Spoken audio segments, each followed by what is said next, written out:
Assalamualaikum warahmatullahi wabarakatuh. Di sini kami dari kelompok 1 akan mempresentasikan analisis keluasan dan kedalaman materi pada KD 3.2, 4.2, 3.5, 4.5, 3.6, dan 4.6 pada mata pelajaran IPA SMP. Di sini kami dari kelompok 1 beranggotakan 4 orang, yaitu Atik Indirati Putri, Julio Aras, Nabila Amara Putri, dan Zahara Maskanah. Oke. KD yang pertama yaitu 3.2 mengklasifikasikan makhluk hidup dan benda berdasarkan karakteristik yang diamati. Kemudian KD 4.2 menyajikan hasil pengklasifikasian makhluk hidup dan benda di lingkungan sekitar berdasarkan karakteristik yang diamati. Kemudian yang selanjutnya adalah analisis kedalaman dan keluasan materi. Keluasan yang pertama adalah karakteristik makhluk hidup dan benda tak hidup. Kemudian kedalamannya ada dua. Yang pertama yaitu karakteristik makhluk hidup di lingkungan sekitar, kemudian karakteristik benda tak hidup di lingkungan sekitar.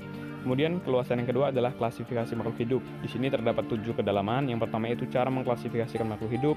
Yang kedua kriteria klasifikasi tumbuhan. Yang ketiga kunci dikotom. Yang keempat kelompok Monera dan Protista. Yang kelima kelompok jamur. Keenam kelompok tumbuhan, dan yang ketujuh kelompok hewan. Kemudian keluasan yang ketiga adalah pengenalan mikroskop.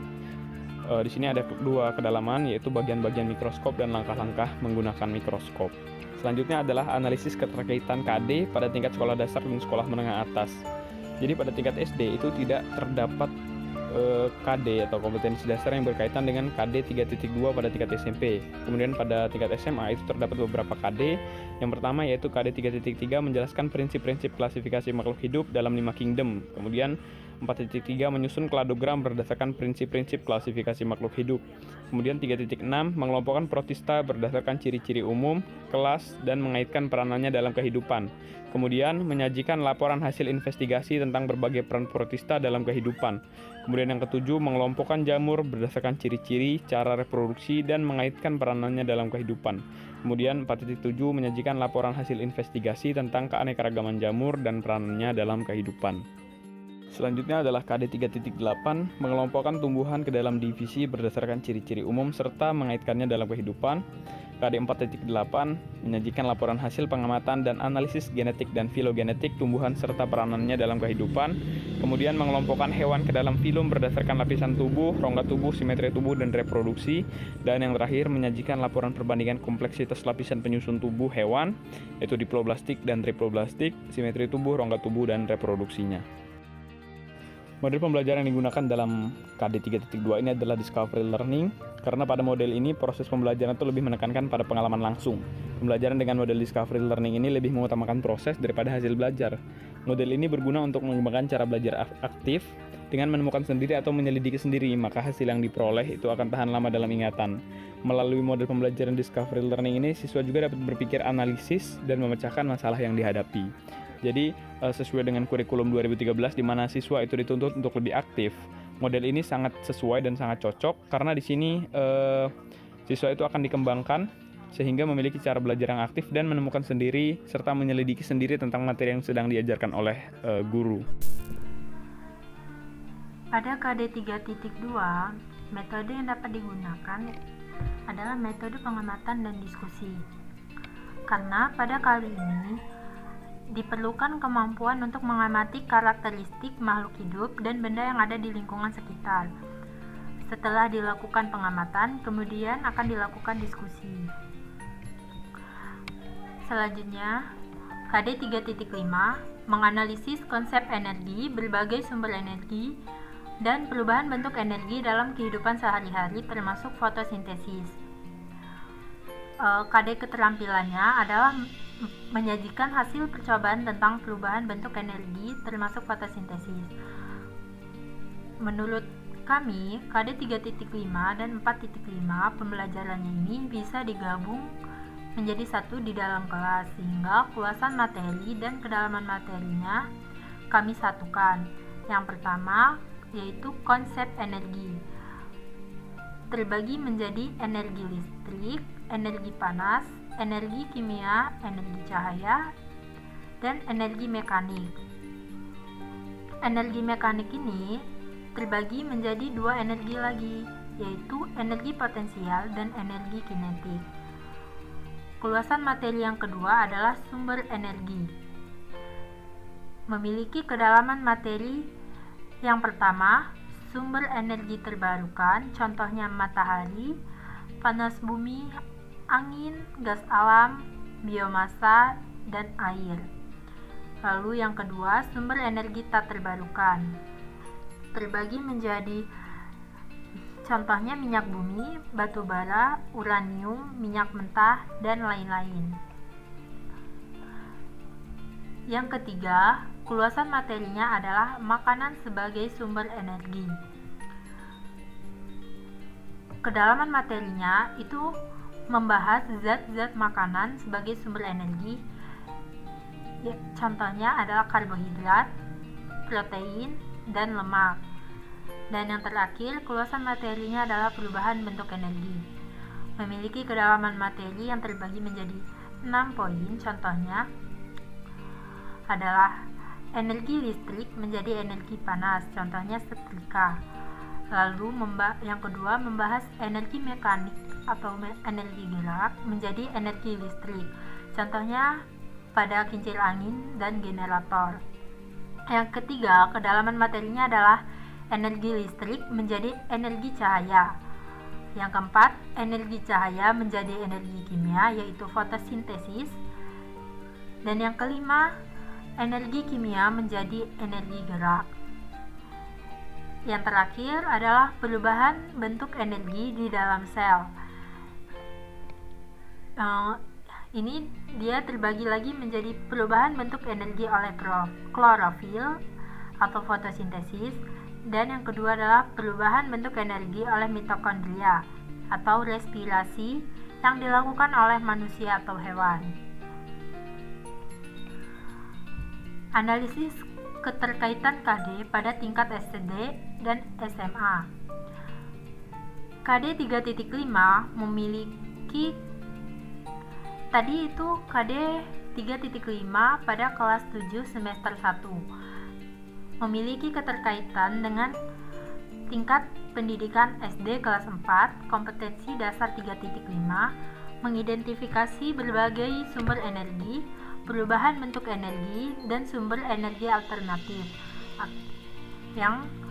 atau angin, air, matahari, panas bumi, bahan bakar organik, dan nuklir dalam kehidupan sehari-hari. KD keterampilannya yaitu menyajikan laporan hasil pengamatan dan penelusuran informasi tentang berbagai perubahan bentuk energi. Perbedaannya adalah pada KD 3.5 tingkat SMP dalam taksonomi Bloom termasuk ke dalam C4 atau menganalisis. Dengan dimensi pengetahuannya adalah metakognitif yang mengandalkan kemampuan siswa dalam logika, pemahaman, atau penalaran untuk mencapai tujuan pembelajaran. Sedangkan pada KDSD, dimensi kognitifnya adalah C1 atau mengingat, di mana pada level ini siswa hanya dituntut untuk bisa mengingat atau memahami saja. Nah, selanjutnya KD 3.5 SMP tadi akan dipelajari lebih lanjut di tingkat SMA kelas 10 dan kelas 12 pada KD 3.9 dan KD 3.2. KD 3.9 dia menganalisis konsep energi, usaha kerja, hubungan usaha dan perubahan bentuk energi, hukum kekekalan energi, serta penerapannya dalam peristiwa sehari-hari. KD keterampilannya adalah menerapkan metode ilmiah untuk mengajukan gagasan penyelesaian masalah gerak dalam kehidupan sehari-hari yang berkaitan dengan konsep energi, usaha, dan hukum kekekalan energi. Kelas 12 KD 3.2 yaitu menjelaskan proses metabolisme sebagai reaksi enzimatis dalam makhluk hidup. KD 4.2 menyusun laporan hasil percobaan tentang mekanisme kerja enzim, fotosintesis, dan respirasi. Untuk mencapai keluasan dan kedalaman materi pada KD 3.5 konsep energi, berbagai sumber energi, dan perubahan bentuk energi dalam kehidupan sehari-hari termasuk fotosintesis, siswa diharapkan mampu yang pertama menjalankan konsep energi dan sumber-sumber energi, Kedua, menjelaskan hubungan antara energi potensial dan energi kinetik. 3. Membedakan metabolisme karbohidrat, protein, dan lemak. 4. Menjelaskan perubahan energi pada proses respirasi. Dan yang kelima adalah memahami konsep fotosintesis.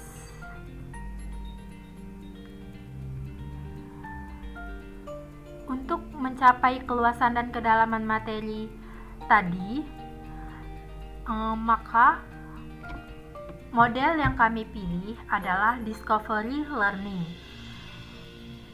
di mana model discovery ini adalah model yang lebih menekankan pada pengalaman langsung. Pembelajaran dengan model discovery lebih mengutamakan proses daripada hasil belajar. Discovery dilakukan melalui observasi, klasifikasi, pengukuran, prediksi, penentuan, dan inferi. Siswa dapat memahami materi yang diajarkan dengan melakukan percobaan sesuai dengan KD 4.5. Berikut adalah langkah-langkah yang digunakan dalam model pembelajaran discovery learning. Yang pertama, stimulation, pemberian rangsangan. 2. Problem statement, pernyataan atau identifikasi masalah. Ketiga, data collection, melakukan eksperimen atau eksplorasi. 4. Data processing, pengolahan data. 5. Verification, pembuktian. Dan yang terakhir adalah generalization, menarik kesimpulan. Selanjutnya akan dijelaskan oleh Zahara. Berikut ini adalah langkah-langkah model pembelajaran discovery learning. Langkah yang pertama yaitu stimulasi atau pemberian rangsangan. Guru meminta peserta didik mendengarkan cerita tentang seorang anak yang kesulitan untuk belajar di malam hari karena rumahnya mengalami pemadaman listrik hampir seminggu ini. Si anak hanya memiliki segelas air cuka dan beberapa kabel serta lampu LED. Si anak tersebut ingat bahwa air cuka dapat menghantarkan listrik. Langkah yang kedua yaitu identifikasi masalah. Pertama, peserta didik mendengarkan pendahuluan dan orientasi masalah yang ditunjukkan oleh guru, hingga muncul rumusan masalah sebagai berikut.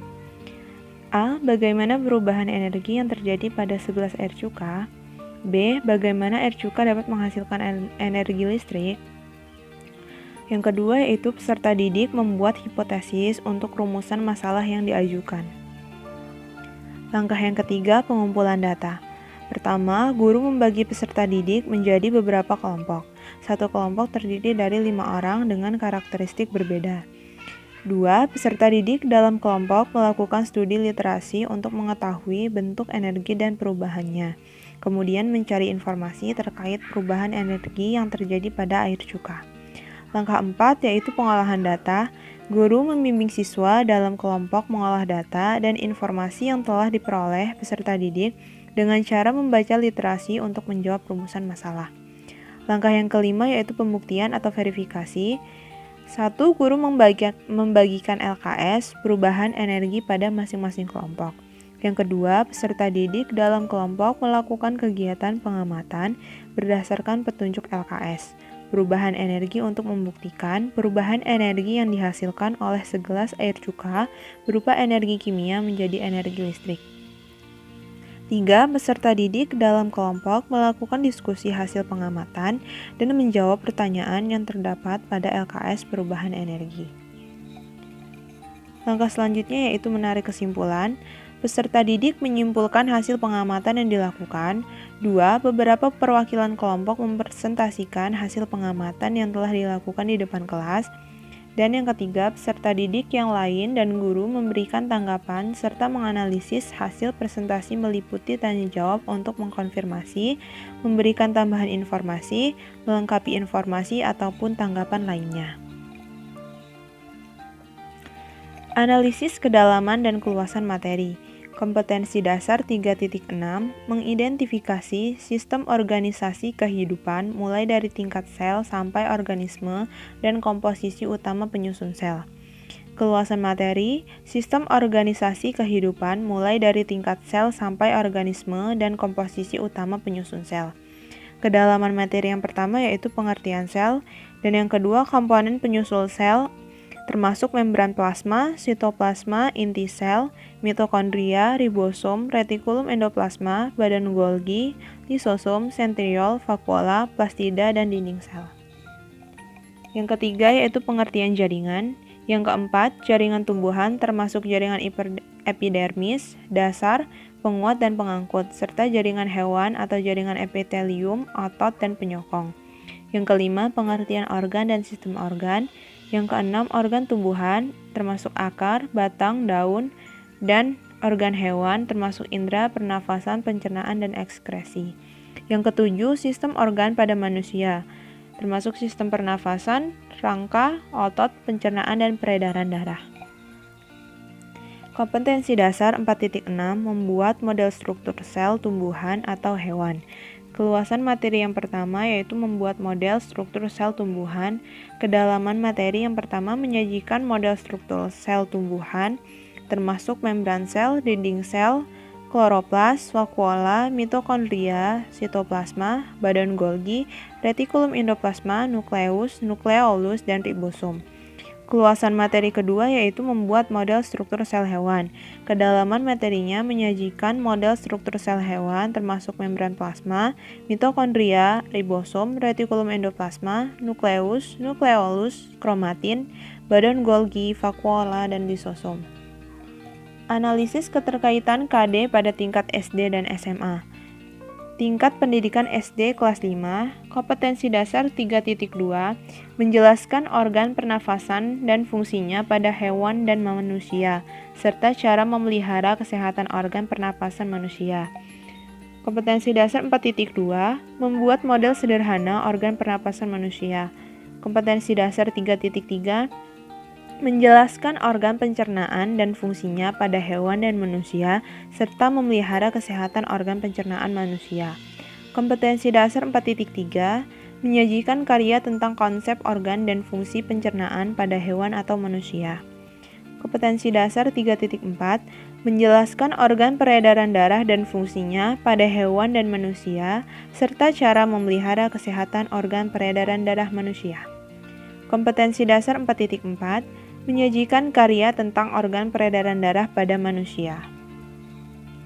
Tingkat pendidikan SMA kelas 11, kompetensi dasar 3.1, menjelaskan komponen kimiawi penyusun sel, struktur, fungsi, dan proses yang berlangsung dalam sel sebagai unit terkecil kehidupan. Kompetensi dasar 4.1, menyajikan hasil pengamatan mikroskopik struktur sel hewan dan sel tumbuhan sebagai unit terkecil kehidupan. Kompetensi dasar 3.3, menganalisis keterkaitan antara struktur sel pada jaringan tumbuhan dengan fungsi organ pada tumbuhan.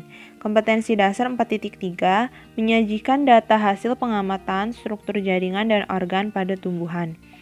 Kompetensi dasar 3.4, menganalisis keterkaitan antara struktur sel pada jaringan hewan dengan fungsi organ pada hewan. Kompetensi dasar 4.4, menyajikan data hasil pengamatan struktur jaringan dan organ pada hewan. Slide selanjutnya akan membahas analisis keterkaitan KD pada tingkat SMA kelas 11. KD yang pertama adalah KD 3.1, yaitu menjelaskan komponen kimiawi penyusun sel, struktur, fungsi, dan proses yang berlangsung dalam sel sebagai unit terkecil kehidupan. Yang selanjutnya adalah KD 4.1, yaitu menyajikan hasil pengamatan mikroskopik struktur sel hewan dan sel tumbuhan sebagai unit terkecil kehidupan. KD yang kedua adalah KD 3.3, yaitu menganalisis keterkaitan antara struktur sel pada jaringan tumbuhan dengan fungsi organ pada tumbuhan. Yang selanjutnya adalah KD 4.3, yaitu menyajikan data hasil pengamatan struktur jaringan dan organ pada tumbuhan. KD yang ketiga adalah KD 3.4, yaitu menganalisis keterkaitan antara struktur sel pada jaringan hewan dengan fungsi organ pada hewan. KD yang selanjutnya adalah KD 4.4, yaitu menyajikan data hasil pengamatan struktur jaringan dan organ pada hewan.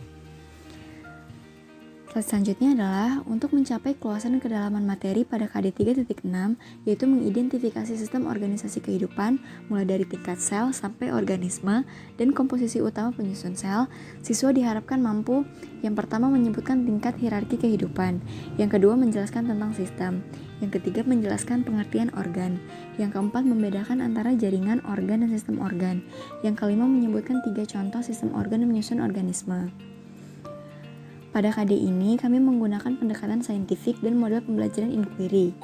Pada KD 3.6 dan 4.6 cocok menggunakan model pembelajaran inquiry, karena model pembelajaran inquiry adalah salah satu model yang dapat mendorong siswa untuk aktif dalam pembelajaran. Pembelajaran inquiry adalah kegiatan pembelajaran di mana siswa didorong untuk belajar melalui keterlibatan aktif mereka sendiri, dengan konsep-konsep dan prinsip-prinsip. Dan guru mendorong siswa untuk memiliki pengalaman dan melakukan percobaan yang memungkinkan siswa menemukan prinsip-prinsip untuk diri mereka sendiri. Tahapan-tahapan model pembelajaran inquiry adalah sebagai berikut. Yang pertama, tahap orientasi. Yang kedua, merumuskan masalah. Yang ketiga, membuat hipotesis.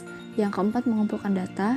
Yang kelima, menguji hipotesis. Kami menggunakan pendekatan saintifik dan model pembelajaran inquiry. Pada KD 3.6 dan 4.6 cocok menggunakan model pembelajaran inquiry, karena model pembelajaran inquiry adalah salah satu model yang dapat mendorong siswa untuk aktif dalam pembelajaran. Pembelajaran inquiry adalah kegiatan pembelajaran di mana siswa didorong untuk belajar melalui keterlibatan aktif mereka sendiri, dengan konsep-konsep dan prinsip-prinsip. Dan guru mendorong siswa untuk memiliki pengalaman dan melakukan percobaan yang memungkinkan siswa menemukan prinsip-prinsip untuk diri mereka sendiri. Tahapan-tahapan model pembelajaran inquiry adalah sebagai berikut. Yang pertama, tahap orientasi. Yang kedua, merumuskan masalah. Yang ketiga, membuat hipotesis. Yang keempat, mengumpulkan data. Yang kelima, menguji hipotesis. Dan yang keenam, menarik kesimpulan.